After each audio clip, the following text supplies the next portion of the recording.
Last time हम लोग क्या पढ़ रहे थे? हम लोगों ने पढ़ लिया था डिस्कवरी ऑफ रेस्ट्रिक्शन एंजाइम। आज बात करने वाले किसके बारे में? आज अपन बात करते हैं स्टेप्स। अब आते हैं अपन स्टेप पे, ठीक है, क्योंकि हम लोगों ने एंजाइम की बात कर ली है। तो चलो अच्छा एक काम करते हैं, थोड़ा सा एंजाइम को ना पूरा पढ़ लेते हैं, क्योंकि हमने पहले फिर बाद में दोबारा पढ़ेंगे, अच्छा नहीं है। इससे अच्छा एंजाइम को पूरा टॉपिक खत्म करते हैं, देन आगे बढ़ते हैं। तो स्टेप्स पे जाने से पहले जरा मैं एंजाइम को पहले कंप्लीट करा दूं। देखो जी, एक पढ़ते हैं हम लोग न्यूक्लियस एंजाइम। कौन सा पढ़ते हैं? न्यूक्लियस एंजाइम, ठीक है। और एक पढ़ते हैं रेस्ट्रिक्शन एंजाइम। दो तरह के एंजाइम होते हैं, एक होते हैं रेस्ट्रिक्शन एंजाइम, एक होते हैं न्यूक्लियस एंजाइम। दोनों का काम ही क्या है? दोनों का काम है डीएनए को कट करने का, लेकिन फर्क है थोड़ा सा।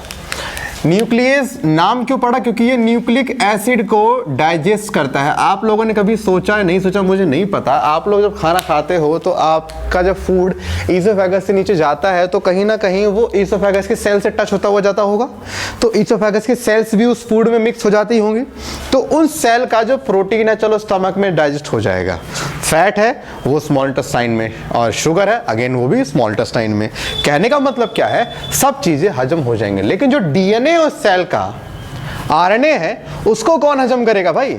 उसको स्मॉल इंटेस्टाइन ही करेगा, लेकिन एक एंजाइम की हेल्प लेगा, न्यूक्लियस एंजाइम, जो कहां से आएगा? पेनक्रियास से आएगा। यस और नो? तो न्यूक्लियस एंजाइम क्या करते हैं? न्यूक्लिक एसिड को पूरा डिस्ट्रॉय, उसको तबाह कर देते हैं, डाइजेस्ट कर देते हैं, माने कट तो करते हैं वो, मैं कह सकता हूं।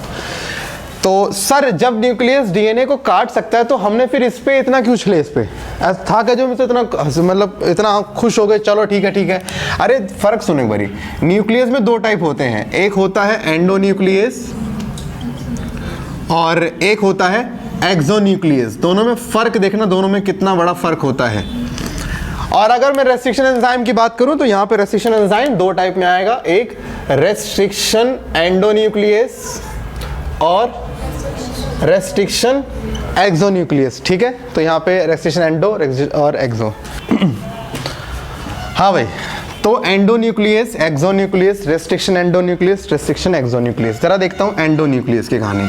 एंडोन्यूक्लियस ये वो एंजाइम होते हैं जो डीएनए को बीच में से कट करते हैं, बस डीएनए के एंड को छोड़ देंगे और बीच में कहीं कट कर देते हैं। अब जैसे मैं दिखाता हूँ कि ये कैसे कट करते हैं। लेट्स सपोज एंडोन्यूक्लियस ने डीएनए को यहाँ से कट करा और यहाँ से कट करने के बाद डीएनए जो आपको मिला वो कुछ इस प्रकार मिला, ऐसे। और यहाँ पे एक डीएनए का जो छोटा सा न्यूक्लियोटाइड का जो पैच है वो अलग हो गया। यस और नो?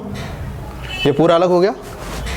अब अगर मैं बात करूंगा एक्सोन्यूक्लियस की, तो एक्सो माने, एक्सो मींस आउटर पार्ट, ये डीएनए के ना एंड पार्ट को रिमूव करता है। जैसे मैं दिखाता हूं, यहां पे ये हो गया, और मान लो यहां पर जो है वो एक्सोन्यूक्लियस अपना काम कर रहा है, और जब यहां पर अपना काम करेगा तो इसका मतलब डीएनए जब कटेगा तो डीएनए के कट होने के बाद स्ट्रक्चर कुछ कुछ ऐसा होगा। हाँ कि ना? ऐसा होगा। मैं ये कह सकता हूं कि पूरा डीएनए कट नहीं करता है, ये सिर्फ कुछ न्यूक्लियोटाइड्स का रिमूवल करता है, और आमतौर पे ये डीएनए के दोनों स्ट्रैंड में सिर्फ एक स्ट्रैंड को कट करता है। यस और नो? ये सिर्फ डीएनए के एक ही स्ट्रैंड पे हाथ लगाता है, दूसरे को छोड़ देता है, और वहां से भी पूरा डीएनए नहीं काटता, सिर्फ कुछ न्यूक्लियोटाइड्स को निकाल के साइड कर देता है। तो मैं बोलूंगा कि दोनों में एक बात तो कॉमन है कि दोनों रिमूवल ऑफ न्यूक्लियोटाइड करते हैं। यस और नो? ठीक है। और जनरली नॉट ऑलवेज, ऑलवेज में इसलिए कभी कभी ये होता है कि ऐसे एंजाइम दोनों पे भी सेम टाइम पे काम कर रहे होते हैं, अदरवाइज ये सिंगल स्ट्रैंड पे काम करते हैं। तो ये एक क्या करते हैं, सिंगल स्ट्रैंड पे काम करते हैं, दोनों स्ट्रैंड का एट अ टाइम यूज करते ही नहीं है। अगर दोनों को काटना है तो सेम टाइम पे नहीं काटेंगे, पहले यहां से हटा दिया फिर अगले राउंड में फिर पीछे चढ़ा देंगे, ऐसे करते हैं ये काम, मतलब दो बार में करते हैं ऐसा काम। आप रेस्ट्रिक्शन एंडोन्यूक्लियस देखो, तो रेस्ट्रिक्शन एंडोन्यूक्लियस भी डीएनए को बीच में से कट करता है। भाई रेस्ट्रिक्शन एंजाइम हमने पढ़ा कि मॉलिक्यूलर सीजर होते हैं, ये वो एंजाइम होते हैं जो मॉलिक्यूल लेवल तक की चीज को काट सकते हैं, जैसे कि डीएनए। तो यहाँ पे ये एंजाइम जो है ये डीएनए को बीच में से कट करता है, और जब ये कट करते हैं तो डीएनए कुछ इस प्रकार से आपको दिखता है। और यहाँ पे ये रहा डीएनए, देख रहे हो? डीएनए का पूरा एक सेगमेंट काट के इसने अलग कर दिया। हाँ कि ना? अच्छा, अगर आप एक्सो की एक्टिविटी देखोगे तो एक्सो के अंदर तो डीएनए का एंड पार्ट रिमूव करा जाता है, ये हो गया। मान लो यहाँ से हमने कोई पार्ट रिमूव करा, तो पार्ट रिमूव होने के बाद ये कुछ इस तरह से दिखता है, हाँ कि ना। जरा कुछ वर्ड्स पे हम गौर फरमाते हैं।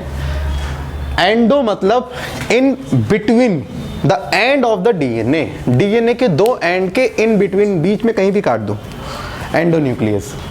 एक्सो माने, एक्सो मीन्स बाहरी, आउटर पार्ट को बोलते हैं एक्सो। ये डीएनए के एंड पार्ट से रिमूव करता है न्यूक्लियोटाइड। रेस्ट्रिक्शन एंडो एक्सो, इतना तो मैं समझ चुका हूं कि भाई ये डीएनए, पूरा डीएनए का स्ट्रैंड, डीएनए का सेगमेंट काट के निकाल देता है। ये डीएनए का सेगमेंट निकालता, सिर्फ एक न्यूक्लियोटाइड की चेन निकाल देगा बस। अगर मान लो मेरे को डीएनए, मान लो कि दोनों ये सेम टाइम पे जाए, और अच्छा एक बात जरूरी नहीं है कि ये एंजाइम जब दोबारा सी पे काम करेगा तो इसके जस्ट बैक साइड पे काटेगा, क्या पता यहां से निकाल दे।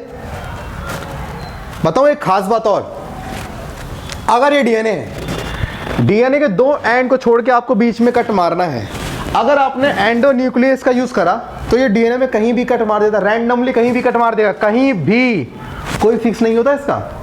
लेकिन रेस्ट्रिक्शन एंडोन्यूक्लियस की अच्छी बात क्या होती है कि अगर हमने बोला कि बेटा सुन, एंड से 0.001243 सेंटीमीटर पे कट मारना, तो वहीं पर ही कट मारेगा, ना राइट ना लेफ्ट। इसका मतलब इनका जो कट होता है वो स्पेसिफिक होता है, इनको आप जहां बोलोगे वहीं कट मारेगा, उसके अलावा ना यहां ना वहां।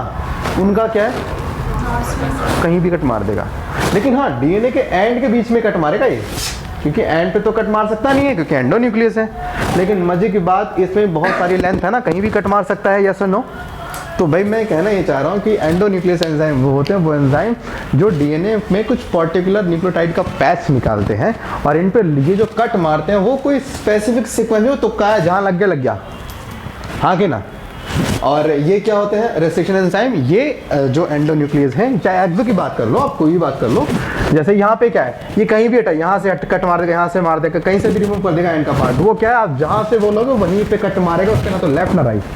इसका मतलब अगर आपको डीएनए में स्टडी करनी है, आप मुझे बताओ बायोटेक्नोलॉजी में क्या कर रहे हो आप जीन्स को ऐड कर रहे हो किसी के डीएनए में, तो आप इस एंजाइम को मांगोगे, उसको मांगोगे, क्योंकि आप चाहते हो किसी पर्टिकुलर एरिया पे कट लगे ना। तो आपको क्या चाहिए, रेस्ट्रिक्शन एंजाइम। एक बात और, एक्सोन्यूक्लियस का इतना एविडेंस नहीं है, ये इतना मिलता नहीं है, इसलिए हम हमेशा किसकी बात करते हैं, एंडो। कुछ है लगता सिग्निफिकेंस एंड पार्ट रिमूव करने से, हमें तो बीच का पार्ट रिमूव करना होता है ना, क्या सुनो, दिक्कत हमें बीच के पार्ट रिमूव करने में आती है। तो एग्जैक्टली वही सेम चीज़ है कि जब भी हम रेस्ट्रिक्शन एंजाइम की बात करेंगे तो हमारा जो मेन मोटिव होगा वो किसको होगा, रेस्ट्रिक्शन एंडोन्यूक्लियस को लेके होगा, एक्सो को लेके हम इतनी बात कभी नहीं करते हैं। तो आप लोग समझ जाना, रेस्ट्रिक्शन एंजाइम मतलब रेस्ट्रिक्शन एंडोन्यूक्लियस, हाँ कि ना। हाँ ठीक है भाई। तो अब मैं आपको बताने जा रहा हूं ये वाला केस, ये वाला, ठीक है। अब मैं इनकी बात नहीं कर रहा, लेकिन आपकी बॉडी में ये होते हैं, आपकी बॉडी में है एंडोन्यूक्लियस, आपकी बॉडी में है, पता है। आप लोगों ने मियोसिस पढ़ा है, मियोसिस में दो क्रोमोसोम के नॉन सिस्टर क्रोमैटिड, दो क्रोमैटिड आपस में क्रॉस करते हैं, डीएनए का एक्सचेंज करते हैं। डीएनए कैसे होता है एक्सचेंज, बिना कट हुए हो जाएगा एक्सचेंज। हाँ, तो डीएनए कट मारना पड़ेगा ना, तभी तो कट मारे, तभी तो इसका, तभी तो यहाँ कोई और लगेगा, वहाँ कोई और लगेगा। कौन करा था वो, एंडोन्यूक्लियस। सर रेस्ट्रिक्शन एंडोन्यूक्लियस क्यों नहीं, क्योंकि रेस्ट्रिक्शन एंडोन्यूक्लियस सिर्फ और सिर्फ बैक्टीरिया में पाए जाते हैं। दुनिया का कोई और जीवित प्राणी रेस्ट्रिक्शन एंडोन्यूक्लियस दे ही नहीं सकता। यूकैरियोट का तो सवाल भी नहीं बनता, वो तो ऑप्शन में भी नहीं आता। माने हमारे सेल के पास एंडोन्यूक्लियस होगा, रेस्ट्रिक्शन एंजाइम नहीं होता हमारे पास। तो किसके पास होगा, बैक्टीरिया के पास होता है। यानी सर अगर मुझे कभी अपने एक्सपेरिमेंट के लिए रेस्ट्रिक्शन एंजाइम को मुझे अगर नीड पड़ी तो मैं किसके पास जाके बोलूंगा, भाई दे दो ये एंजाइम, बैक्टीरिया के पास जाके बोलूंगा, वही देगा आपको। ना तो दुनिया का कोई वायरस, ना फंगस, ना एनिमल, ना कोई भी अदर यूकैरियोटिक ऑर्गेनिज्म आपको ये चीज दे ही नहीं सकता, हाँ कि ना। हे वीगन्स, आप लोगों के लिए बहुत ही अच्छी न्यूज़ है।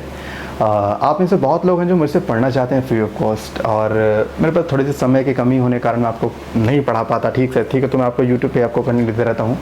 तो आप लोगों के लिए अच्छी न्यूज़ ये है कि मैं नून एकेडमी के साथ एक कोलैबोरेशन करके आप लोगों के लिए फ्री बायोलॉजी कंटेंट ला रहा हूँ।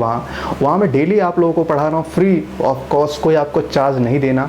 10 to 12 मेरी टाइमिंग होती है। आप 11वीं में हैं, 12वीं में हैं, डजंट मैटर, आप सीधा मेरे बैच में आके ज्वाइन ले सकते हैं। आपको करना क्या है, मैं आपको नीचे लिंक दे रहा हूँ, लिंक पे क्लिक करिए, जैसे क्लिक करेंगे मेरे बैच में ज्वाइन हो जाएंगे।